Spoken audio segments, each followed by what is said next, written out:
The breast cancer diagnosis came on a Tuesday in March. Stage 2, triple negative, aggressive.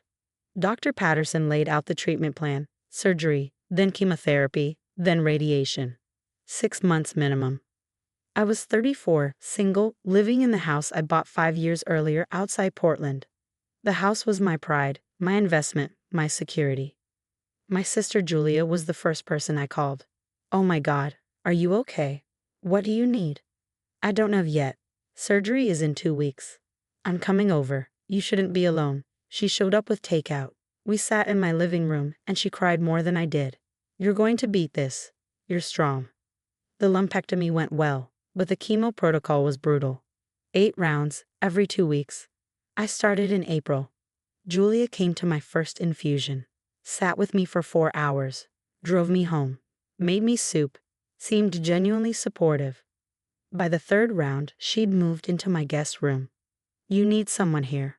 What if you fall?" I was too tired to argue. The chemo was destroying me. Julia cooked, cleaned, managed my medications, drove me to appointments. She also started making comments about the house. "This is a lot of space for one person. The mortgage, utilities, maintenance. Maybe you should think about downsizing." "I'm not selling my house. If treatment gets expensive, if you can't work, you might need the equity." I was too sick to engage. Medical leave covered 60% of my salary, but money was tight. Round 5 was the worst. I ended up hospitalized for 3 days with a fever and dangerously low white blood cell count, neutropenic sepsis. They pumped me full of antibiotics and monitored me constantly. Julia visited daily, brought me things from home, updated my friends, managed everything, and apparently took photos of my house. I discovered this by accident.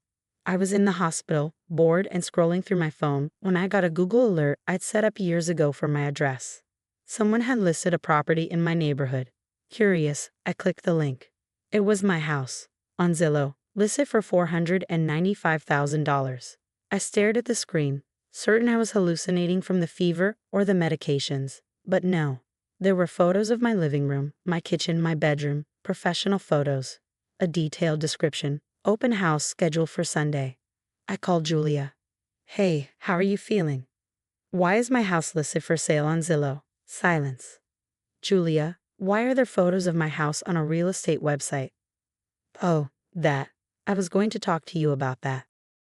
"Talk to me about selling my house without my permission? You're really sick, Sarah. The doctor said your white blood cell count is critically low. You might not be able to continue treatment. I talked to a realtor friend, and she said we should list it now while the market's good. Before you get sicker." "Before I get sicker? You mean before I die?" "That's not what I meant." "Then what did you mean?" "I'm trying to help you. If you can't keep up with the mortgage, if treatment bankrupts you, you'll lose the house anyway. This way, you can sell it on your terms. Get the equity. Use it for medical bills." I didn't agree to this. "You're not thinking clearly. The chemo, the medications, the infection. You're not in a position to make major decisions right now. I'm trying to protect your interests." "By selling my house without telling me?" "I'm telling you now. And honestly, Sarah, you need to be realistic. You might not be coming home. The doctors are worried. Your counts are really low. You might need to go into long-term care, a hospice situation. In that case, what's the point of keeping an empty house?" The words hit like a physical blow. "You think I'm dying. I think you're very sick. And I think someone needs to make practical decisions." "Someone, or you specifically?" "I'm your sister. I'm your emergency contact. I'm the one who's been taking care of everything. I'm trying to help." I hung up. My hands were shaking, but not from the fever. From rage, from betrayal. Julia wasn't preparing for my possible death. She was planning for it. Hoping for it, maybe. My house was worth nearly $500,000. If I died and she was my next of kin, she'd inherit everything. But I wasn't dead, and I wasn't going to let her steal my house. I called my lawyer Thomas, a college friend who'd handled my house purchase and my will. He answered on the 3rd ring. "Sarah? How are you? I need your help. My sister is trying to sell my house without my permission. She's listed it online. She told the realtor she has authority to sell it." "Does she have power of attorney?" "No, I never gave her that." "Then she has no legal authority. I can send a cease and desist to the realtor immediately." But Sarah, we should talk about protecting your assets. If you're worried about your sister trying to control your property, we need to take steps. What kind of steps? You could transfer the property into a trust. Or, if you're interested in estate planning, you could donate it. Get the tax benefit while you're alive and ensure it goes where you want it to go. Donate it? To whom? Well, given your situation, you might consider a cancer research organization. There's the Northwest Cancer Research Institute here in Portland. They accept property donations. You get a significant tax deduction and ensure your sister can't touch it. I thought about Julia's face when she told me I might not be coming home, about the photos she'd taken while I was sick, about the open house scheduled for Sunday. Tell me more about the donation process. Thomas explained.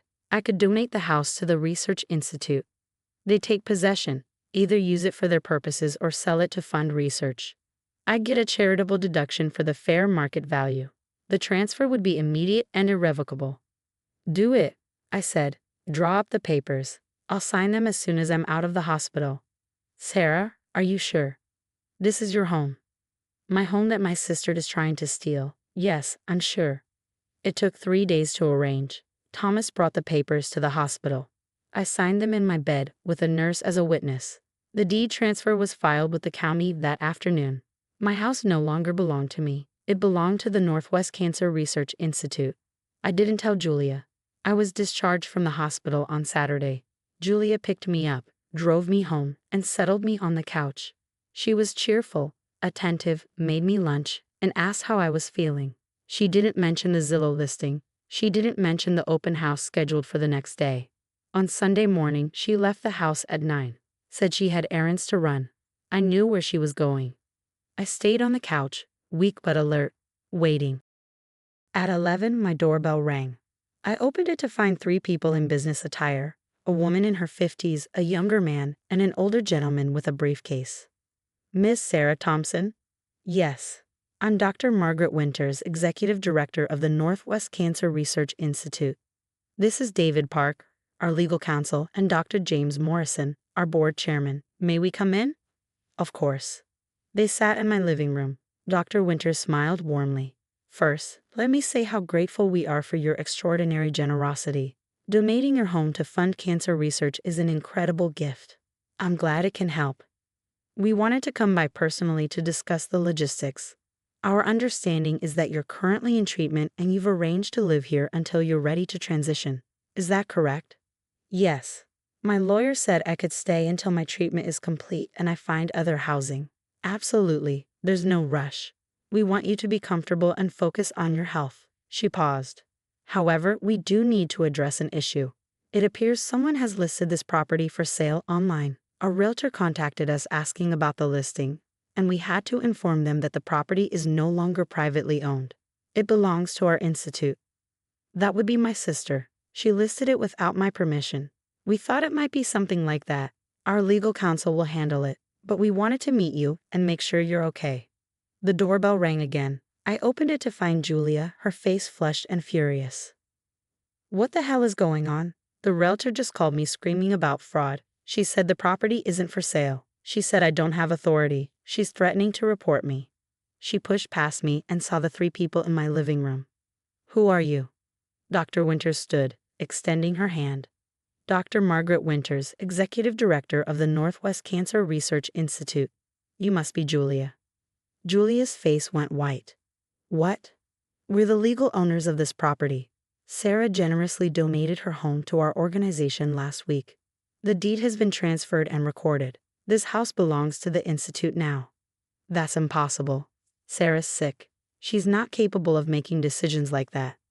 On the contrary, David Park said, standing. Ms. Thompson was evaluated by her medical team and deemed fully competent. She consulted with legal counsel, understood the implications, and signed the transfer documents of her own free will. The donation is legal and binding. Julia turned to me. You gave away your house? You gave it away? I donated it to cancer research, so it could help people. You're insane. The chemo has made you insane. You just gave away $500,000. I gave it to an organization that's trying to cure cancer. Something you might care about if you actually cared about me instead of my assets. I do care about you. I've been taking care of you for months. You've been waiting for me to die so you could inherit my house. You listed it for sale while I was in the hospital fighting sepsis. You told people I was too sick to come home. I was trying to help you. You were trying to help yourself. Dr. Morrison spoke for the first time, his voice gentle but firm. Ms. Thompson, I think it's best if you leave now. You have no legal standing here. This is not your property. Sarah is my sister. This is her house. Was her house, David Park corrected. Now it belongs to the Institute. If you continue to claim ownership or attempt to sell the property, we will pursue legal action for fraud. Julia looked between all of us, her face cycling through shock, rage, and something like panic. You can't do this, Sarah, you need me. You can't survive on your own. You're sick. You need someone to take care of you. I needed someone to support me while I fought cancer. What I got was someone who took photos of my house and put it on Zillow. Those aren't the same thing. I'll contest this. I'll get a lawyer. I'll prove you weren't competent to make this decision. You're welcome to try, Thomas said, walking in from the kitchen where he'd been waiting. I'm Sarah's attorney. I have complete documentation of her competency, including medical evaluations. You have no case. Julia stared at him, then at me. I can't believe you'd do this. I've been living here, taking care of you, and you just gave away my inheritance. Your inheritance? This was never your house. But I'm your sister. I'm your family. When you die, I should get something. If I die, you'll get nothing. And right now, I need you to leave. She didn't move. Ms. Thompson, Dr. Morrison said firmly, you need to leave this property immediately. If you don't, we'll call the police.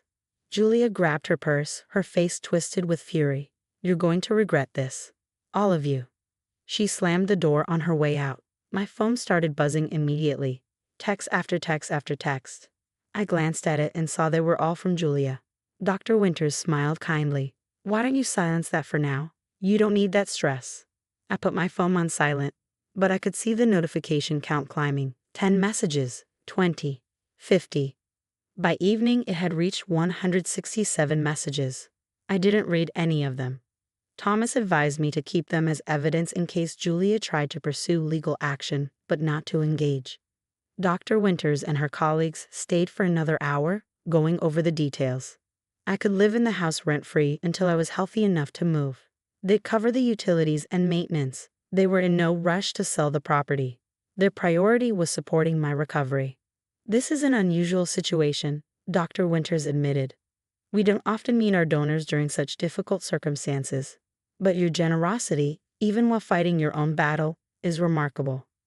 I just wanted to make sure it went somewhere meaningful, not to someone who was waiting for me to die.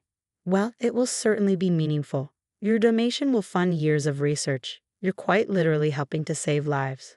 After they left, I sat alone in my living room. My house that was no longer mine, my home that I had given away to spite my sister and help others. My phone was still lighting up with messages. 167 and counting.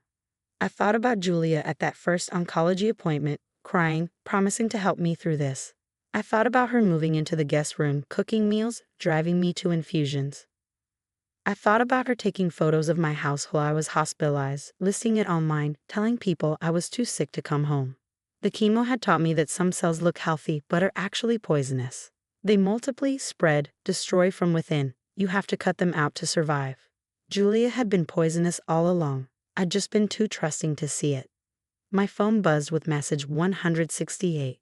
I turned it off completely. 3 months later, I finished chemotherapy. The scan showed no evidence of disease. I was in remission. I moved into a small apartment, started rebuilding my life, and eventually went back to work. The Research Institute sold my house for $510,000. Every penny went to cancer research. Julia sent a final message through my aunt. I can't believe you gave away everything out of spite. But it wasn't spite, it was survival. I learned that you can't let poisonous people destroy you while you're fighting to live. Sometimes the best treatment plan isn't just for the cancer in your body, it's for the cancer in your family too. My name is Zoe, a 28-year-old elementary school teacher from a quiet Midwestern town.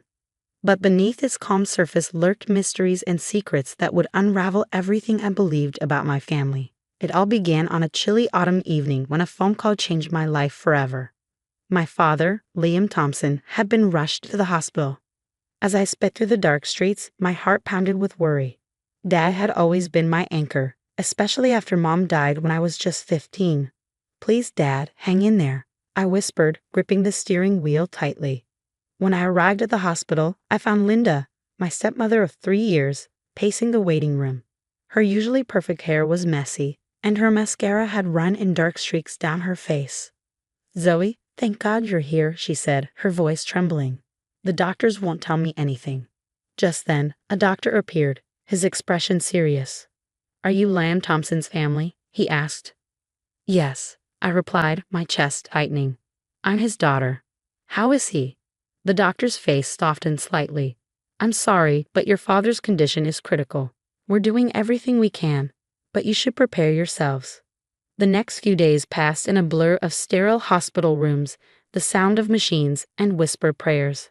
I stayed by Dad's side, clutching his hand and recalling happier times. Linda was often on her phone, which I found odd, but I chalked it up to stress.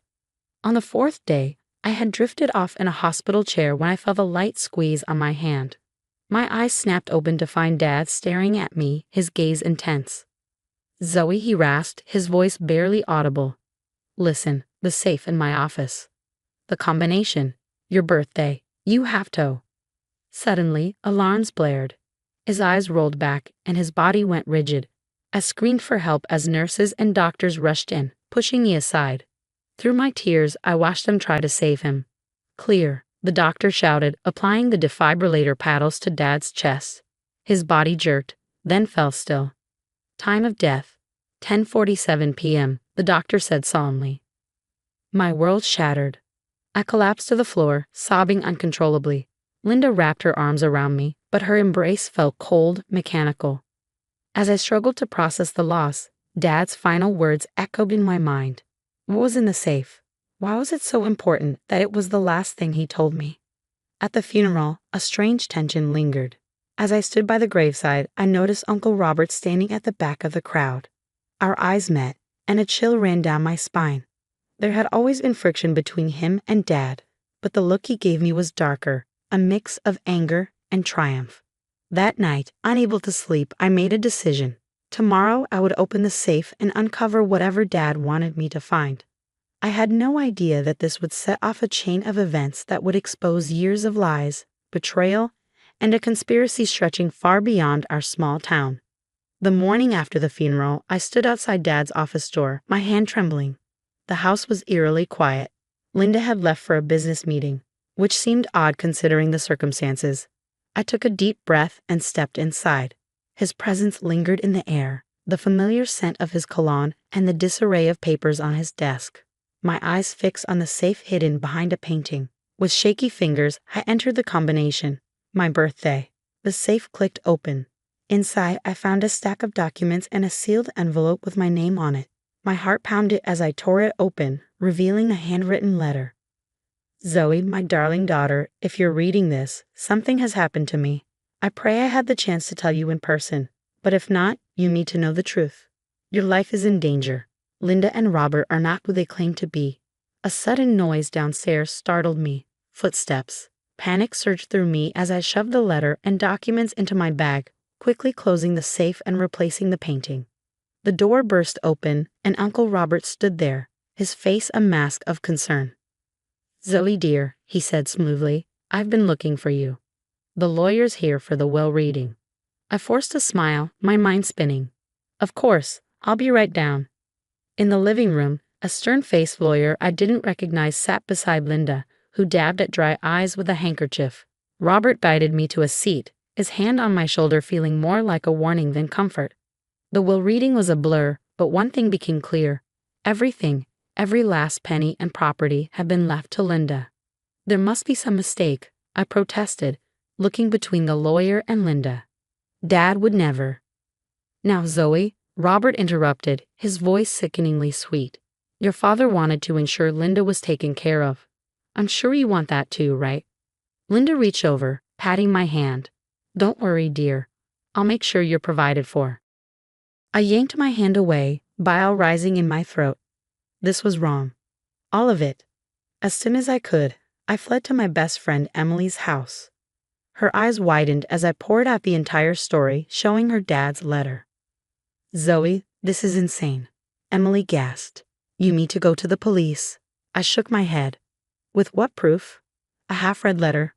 I need more evidence. That night, I couldn't sleep.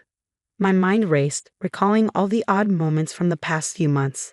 Linda's hushed phone calls, the secretive glances between her and Robert, and Dad's increasing paranoia. Something was definitely wrong. The next morning, determined to get answers, I drove to Dad's office. As I approached, I spotted Michael, Dad's old friend and longtime lawyer, walking out, looking puzzled. Zoe, he called out, hurrying over. I'm so sorry about your father. I just heard. Michael, I interrupted. Did you know about the will? His brow furrowed. What will? Liam asked me to draw up a new one months ago, leaving everything to you. But we never finalized it. He was adamant about protecting you from something, but he wouldn't say what. My blood ran cold. That's not the will they read yesterday. Michael's eyes widened in shock. Zoe, what exactly is going on? Before I could answer, a black SUV screeched to a halt beside us. The tinted window rolled down, revealing Robert's cold smile. Zoe, Linda's been looking everywhere for you, he said smoothly. Why did you come with me? We have so much to discuss. I glanced at Michael, seeing my own fear mirrored in his eyes. In that moment, I knew one thing for sure. I couldn't trust anyone, not anymore. My heart pounded as I stared at Robert's menacing smile through the SUV window. In a split-second decision, I grabbed Michael's arm and bolted toward his car. Drive, I shouted as we scrambled inside. Michael didn't hesitate, peeling out of the parking lot as Robert's SUV roared to life behind us. What on earth is going on, Zoe? Michael demanded, his knuckles white on the steering wheel. I quickly filled him in on the fake will and Dad's cryptic warning. Michael's face paled. This is bigger than we thought. We need help. We picked up Emily and regrouped at Michael's office. As we pieced together the puzzle, a chilling picture emerged. Robert, drowning in gambling debts, had teamed up with Linda to steal Dad's fortune. But how far did the deception go? We need proof, Emily said, her investigative instincts kicking in. Security footage, handwriting samples, anything to show the will was forged. Michael nodded. I'll pull Liam's banking records. If there's been any unusual activity, we'll find it. As they worked, I remembered Jessica, Dad's longtime assistant. If anyone knew Dad's recent movements, it would be her. I called Jessica and arranged to meet her at a quiet cafe. Her eyes were red-rimmed as she slid into the booth across from me. I've been so worried about you, Zoe, she said, squeezing my hand. Your father, he knew something was wrong.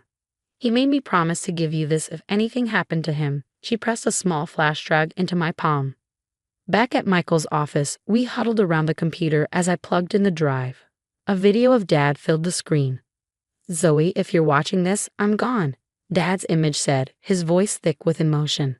Linda isn't who she claims to be. She's been married multiple times, always to wealthy men who died under suspicious circumstances. She's working with Robert, but I don't know how deep the conspiracy goes. Be careful who you trust. I've hidden evidence in the old cabin. I love you, sweetheart. Stay safe. The video ended, leaving us in stunned silence. We need to get to that cabin, Emily said, already grabbing her coat. As we drove to the family's secluded vacation spot, Michael's phone rang. It was the private investigator he had hired. You're not going to believe this, Michael said after hanging up. Linda's real name is Eleanor Blackwood. She's wanted in 3 states for identity fraud and embezzlement. At the cabin, we found a hidden safe containing documents that laid out Robert and Linda's entire scheme. Armed with this evidence, we decided to confront Robert directly. We found him at Dad's house, frantically packing a suitcase. His face drained of color when he saw us. It's over, Robert, I said, my voice steadier than I felt. We know everything. Robert's shoulders slumped. I never wanted to hurt Liam, he said, his voice breaking. But the debts. Linda said she could fix everything. I didn't know she was planning to. He couldn't finish the sentence, but the implication was clear. Dad's death might not have been natural after all. Suddenly, tires screeched outside. Through the window, we saw Linda speeding away in Robert's SUV. As sirens wailed in the distance, I realized this wasn't over. Linda was still out there, and she had nothing left to lose. The truth about Dad's death was still shrouded in mystery, and I was determined to uncover it. no matter the cost. With Robert's confession and the mountain of evidence we'd gathered, justice for Dad was within reach. But as the police car lights flashed across the darkening sky, I couldn't shake the feeling that the most dangerous part of this ordeal was yet to come. The next few weeks were a whirlwind of legal proceedings and police interviews. I stood firm, presenting the evidence we gathered to the authorities. The forged will was quickly invalidated, and Robert faced the consequences of his actions. As I watched Robert being led away in handcuffs, I felt a strange mix of sadness and relief. He had betrayed our family in unimaginable ways, yet in the end, his confession was crucial in bringing down the entire scheme. The search for Linda intensified, her face plastered across news channels and billboards.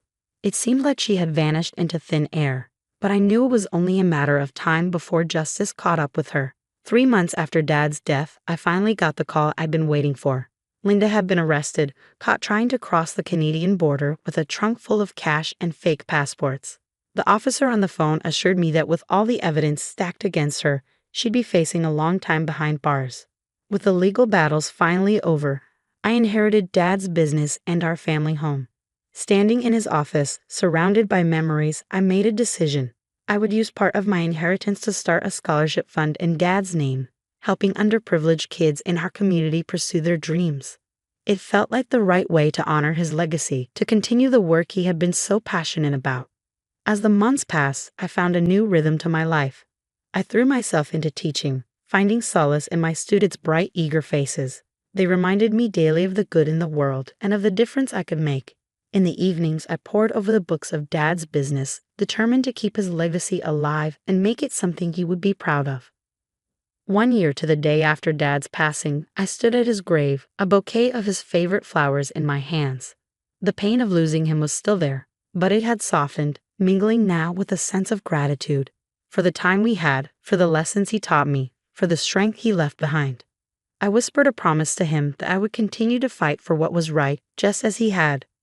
The story of Zoe Thompson's fight for justice had come to an end, but as I stood there, I wondered, if you were in my shoes, would you have forgiven Robert? Despite his betrayal, his eventual cooperation had been key in unraveling the conspiracy. Or do you believe his actions were unforgivable, regardless of his later remorse? What would you do? Share your thoughts below. Hey there, I'm Elizabeth, 25, living my best life in the Windy City and thriving as a marketing exec.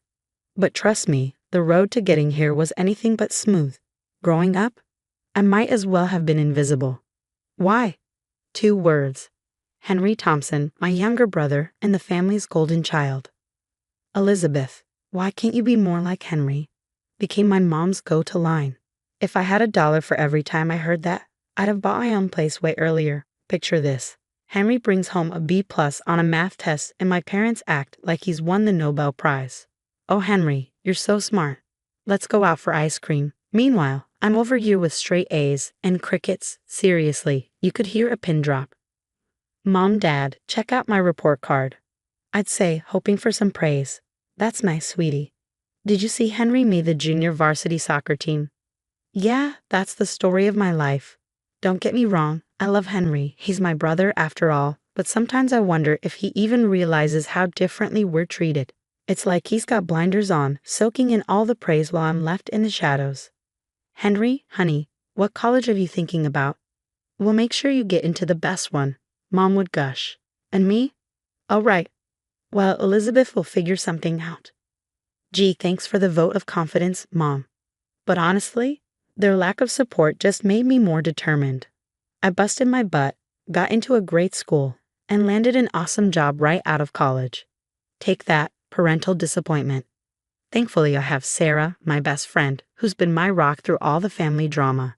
And then there's Chris, my boyfriend. He's like a breath of fresh air in the toxic cloud that is my family life. You know you're amazing, right? Chris always tells me, your parents are missing out on how incredible you are. And he's right. So here I am living my best life in Chicago, crushing it at work, surrounded by people who actually appreciate me. And just when I think I've got it all figured out, bam, an email lands in my inbox. You are cordially invited to celebrate Henry Thompson's 23rd birthday. Oh joy. Another chance to watch my parents fawn over Henry while I blend into the wallpaper. But you know what? I'm going. Why? Maybe I'm a glutton for punishment, or maybe, just maybe, I'm hoping this time will be different. I pull up to my parents' suburban mansion, feeling like I'm walking into the lion's den. The driveway is packed and I can hear the party from inside. Great. Just great. As I step in, my jaw drops. It's like I've walked into a celebrity gala, not my brother's birthday. Ice sculptures, a freaking chocolate fountain, and is that a live band? You've got to be kidding me. Elizabeth, you made it. Henry's voice booms across the room. He's grinning from ear to ear, looking sharp in a suit that probably costs more than my monthly rent. Wouldn't miss it, I lie, scanning the room until I spot a girl who looks as out of place as I feel. That must be Emma, Henry's new girlfriend. She's fidgeting with her dress, looking nervously around. Hi, I'm Elizabeth, Henry's sister. I introduce myself. Oh, Emma, nice to meet you, she says, visibly relieved. This is quite a party, huh? Yeah, quite is one word for it, I mutter, grabbing a drink. That's when I overhear my parents whispering in a corner. John, we can't keep this up.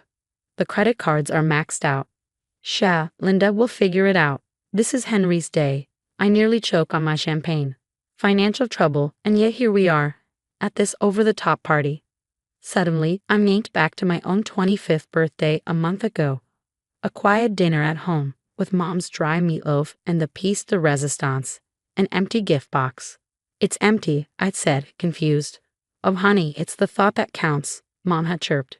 Yeah, the thought that I wasn't worth an actual gift. Back in the present, something in me snaps. I march over to my parents, anger bubbling up. So when's my turn for the royal treatment? I demand.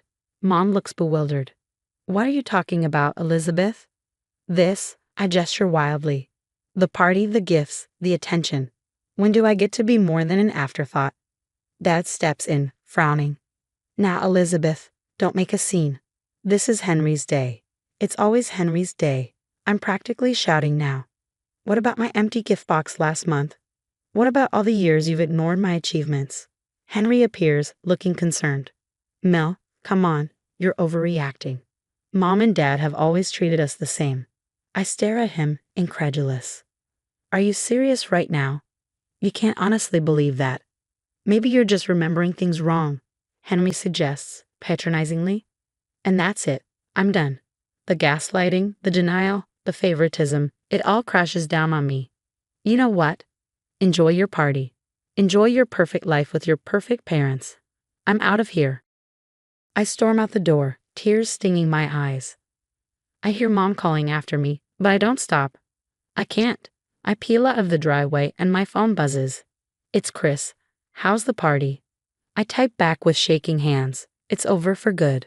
Later, I'm sitting in my favorite coffee shop, clutching my latte like it's a lifeline. Sarah and Chris sit across from me, their faces a mix of concern and disbelief as I tell them the whole story. And then Henry had the nerve to say I was remembering things wrong. I finish, my voice cracking. Sarah leans forward, her eyes narrowing. Something doesn't add up. Your parents are throwing these lavish parties, but they're in financial trouble. Chris nods. And the empty gift box? That's just cruel. There's got to be more to this. What are you saying? I ask, confused. Sarah takes a deep breath. I think you need to look into your family's finances. This favoritism, it might be more than just emotional. I laugh. But it all feels hollow. What? You think they're embezzling from some secret Thompson family fortune or something? I joke. The silence that follows is deafening. Oh, come on, you can't be serious, I protest, but Chris gently takes my hand. Mel, what have you got to lose by looking? Reluctantly, I agree. The next few days blur together. Late nights, caffeine-fueled research sessions, and endless digging. I start with public records and move on to more unconventional methods. What I find makes my blood run cold. Holy, I whisper, staring at my laptop screen. There, in black and white, is a document detailing a trust fund set up by my grandfather, for both Henry and me. My hands shake as I dig deeper. Bank statements, transfer records, it's all there. My parents have been draining my trust fund for years, funneling the money into Henry's account and their own lavish spending. I need confirmation. I reach out to Emma, Henry's girlfriend, and we meet at a quiet park. Emma, I need to know. Have you noticed anything strange about my family's finances? She fidgets, avoiding my gaze. I didn't want to say anything, but she hesitates before pulling out her phone. Henry left these out one day. I knew something wasn't right, but I didn't know what to do. She shows me photos she'd secretly taken of documents, damning evidence of my parents' financial misdeeds. Thank you, I managed to choke out. My next stop is my lawyer friend, Alex. I lay everything out in front of him, my heart pounding. Alex whistles low. Elizabeth, this is serious stuff. What your parents have done isn't just unethical. It's illegal. We're talking fraud, embezzlement. So what do I do? I ask, overwhelmed. Alex leans back, his face grim. You have options. Legal action is one, but whatever you decide, you need to protect yourself first. I nod, my mind racing. I need time to think. As I leave Alex's office, my phone buzzes. It's a text from my mom. Sweetie, we need to talk about what happened at the party. Family dinner this weekend. I stare at the message, a mix of anger and determination swelling inside me. Oh, we'll talk, I mutter. But it's going to be on my terms now. I type back, sure, Mom. I'll be there. Little do they know I'm not coming empty-handed this time. It's time for the truth to come out, and for once, I'm going to be the one calling the shots. That evening I gather Sarah, Chris, and Alex at my apartment. The air is thick with tension as we huddle around my dining table, plotting our next move. We need to be smart about this, Alex warns. One wrong step and it could all backfire. Sarah nods, her face set with determination. What if we tip off the IRS and the FBI anonymously? They'd have to investigate. Good idea, Chris agrees. But Mel, are you sure you want to go through with this? I take a deep breath. I'm sure. It's time they face the consequences of their actions. We spend hours crafting the perfect plan. Alex helps me draft an anonymous tip to the authorities, detailing the financial irregularities in my father's company. With shaking hands, I hit send. The next day, I call my parents. Hey, Mom, about that family dinner, how about this weekend? Saturday arrives, and I'm a bundle of nerves as I pull up to my childhood home. Inside, my parents and Henry are all smiles, their warmth painfully false. Elizabeth, honey, we're so glad you came, Mom gushes. I force a smile. Of course. We have a lot to talk about. We're barely through the appetizers when there's a loud knock at the door. Dad frowns, getting up to answer it. Suddenly, the room is filled with federal agents, brandishing a search warrant. Dad starts sputtering excuses, and Henry just stares, shell-shocked. Elizabeth, you don't understand. Dad pleads as an agent handcuffs him. No, I understand perfectly, I reply coldly. And now so will the judge. As my parents are led away, Henry turns to me, his face a mix of anger and disbelief. How could you do this to our family? He demands. I look at him, feeling an unexpected blend of pity and resolve. This isn't about you, Henry. It's about justice. 1 year later, I'm celebrating my 26th birthday, but this time it's on my terms. I'm surrounded by real friends in the office of my new marketing firm, the one I started with Sarah. To new beginnings, Chris toasts, raising his glass. I smile, feeling a sense of genuine happiness. My parents are serving time for their crimes, and I've reclaimed my trust fund, donating a portion to charity. As we cut the cake, my phone buzzes. It's a text from Henry. Mel, can we talk? I'm sorry for everything. I stare at the message for a long moment before hitting delete. Some bridges, once burned, should stay that way. Everything okay? Sarah asks, noticing the look on my face. I glance up at the people who truly care about me, the ones who supported me through all of this, and smile. Everything's perfect, I reply, and for the first time in a long time, I really mean it. As I blow out my birthday candles, I make a silent wish, not for anything material, but for the strength to keep moving forward, free from the toxic ties that once held me back. This birthday isn't just another year older. It's the start of a new chapter, one where I'm finally in control of my own life. Hi, everyone. I'm Margaret, a 30-year-old marketing consultant living in a cozy suburban neighborhood. Life felt pretty balanced with my wonderful husband, Mike, and our energetic 5-year-old daughter, Hazel. Mike, a high school teacher, and I shared not just a deep love for each other, but for our lively little girl, who brought endless joy into our world. One weekend, we had an important work conference to attend. A significant opportunity for both of us professionally. That's when Mike's Aunt Jennifer offered to babysit Hazel. Jennifer was well-meaning but known for her strict, old-fashioned ways. She had always been involved in our lives, the kind of person who clung tightly to tradition, shaping much of Mike's family values. Jennifer really loves Hazel, Mike reassured me one evening as we discussed our plans. She's always been there when we've needed her. I nodded, tucking a loose strand of Hazel's hair behind her ear as I watched her draw. I know, but you remember how she can be. About, well, everything. Remember last Christmas? She nearly lost it because Hazel wore her hair down at church. Mike chuckled. Yeah, but she means well, and we need someone for the weekend. Hazel likes her anyway. He was right. Hazel did enjoy Jennifer's old stories and the way she baked cookies with meticulous care, ensuring every single one had exactly the same amount of chocolate chips. Okay, maybe you're right. It's just for 2 days, I agreed, though a small part of me still felt uneasy. The next day, Jennifer arrived early, her hair pulled back in its usual tight bun, carrying a bag full of crafts and books for Hazel. Thank you so much for this, Jennifer. We really appreciate it, I said, handing her a list of emergency numbers and Hazel's schedule, now pinned to the fridge. Of course, darling. Go, have a wonderful time. We'll be just fine, won't we, Hazel? Jennifer smiled warmly, kneeling down to hug Hazel, who gave a cautious but curious nod. As Mike and I got into the car, I glanced back and saw them waving from the doorway. A knot formed in my stomach, not about the conference, but about leaving Hazel under the strict gaze of Aunt Jennifer. Her ideas about how young girls should act and dress came from a different era, and our free-spirited Hazel was anything but traditional. Are you sure about this? I murmured as we drove off. Mike reached over, giving my hand a reassuring squeeze. It'll be fine, Em. It's just a weekend, and we've left her with Jennifer before. What's the worst that could happen? Little did we know, that weekend would test the strength of our family bonds in ways we never expected. The weekend away was a refreshing break for Mike and me. We enjoyed the rare opportunity to step back from the daily grind, talking about not just work, but also Hazel's future and our upcoming family vacation. As we sat in a quaint cafe, sipping coffee, I smiled at Mike. It's nice to have this time together, I said, feeling a sense of peace. Yeah, we should do this more often. Maybe a couple's retreat next time, Mike suggested playfully. I laughed, though a hint of concern still lingered. As long as Jennifer's not babysitting. Back at home, things weren't as peaceful.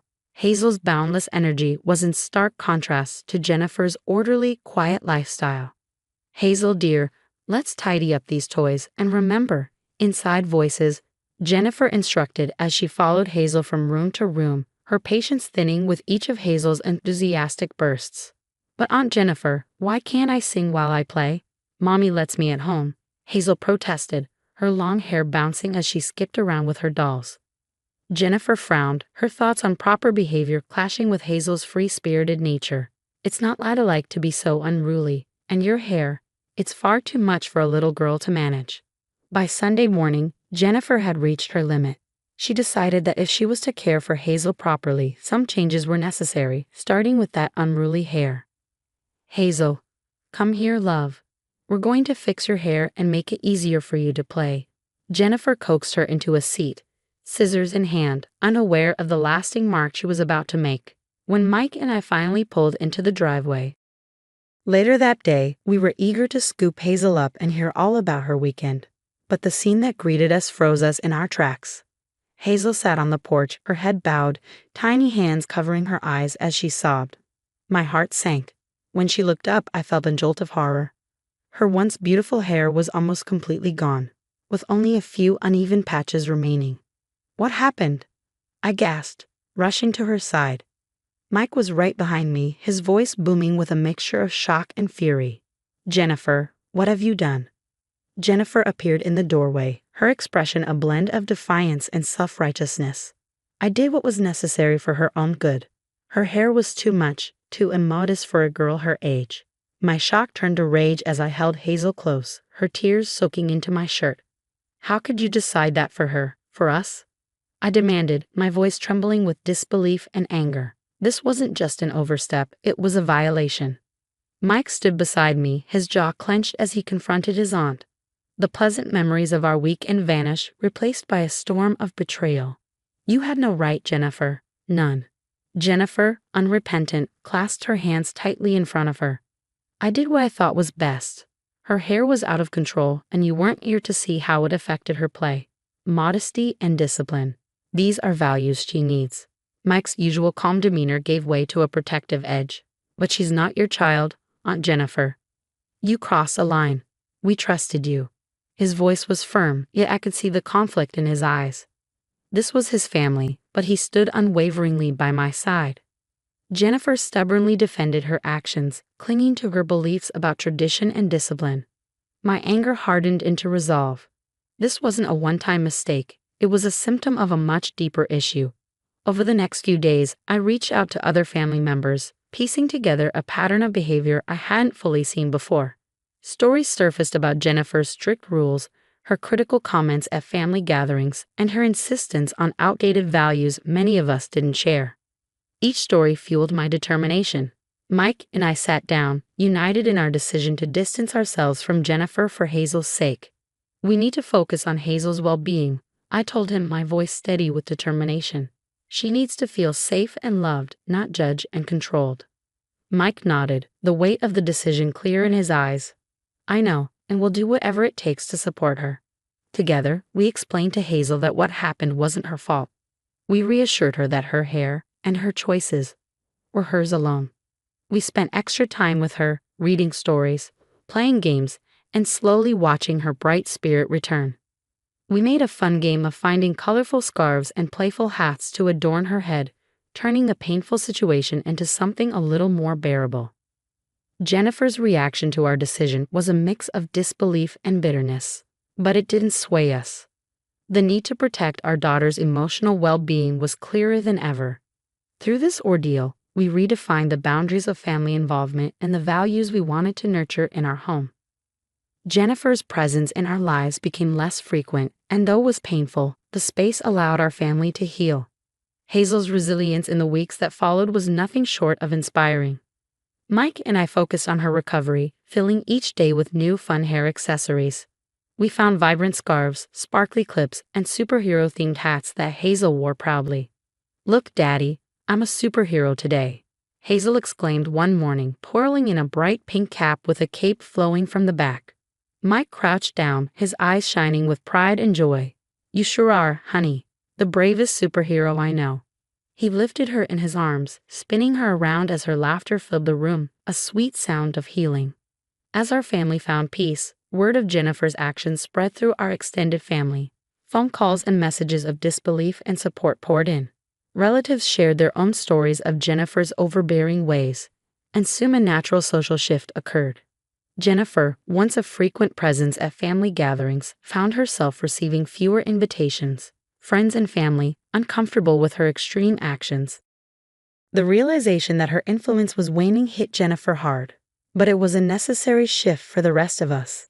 In this newfound family dynamic, Mike and I formed stronger bonds, not just with each other but with relatives who shared our values: freedom, individuality, and respect. As Hazel's hair began to grow back, her curls became symbols of her regained autonomy and the love that surrounded her. One evening, I stood in our backyard, watching Hazel chase fireflies as the sun set. The importance of setting boundaries had never been clearer. This experience, though filled with challenges, taught us the strength found in adversity and the vital role of parental protection. I used to think keeping peace in the family meant letting things slide. I mused to Mike as he joined me, wrapping his arm around my shoulders. He nodded, his voice steady. "Yeah, but real peace comes from respect, not silence." We did right by Hazel. Hazel's laughter filled the evening air, her joy a striking contrast to the tears we had left behind. She was learning early about personal autonomy and respect, lessons that would shape her into a confident, self-assured individual. Our family's journey, marked by trials but defined by unity and love, serves as a testament to the power of standing up for what's right. For those of you watching, remember the importance of nurturing a safe, loving environment where young minds can thrive. That brings us to the end of our story. Now I'd love to hear from you. Do you think it's ever justifiable for family members to impose their personal values on children without the parents' consent? Share your thoughts in the comments below.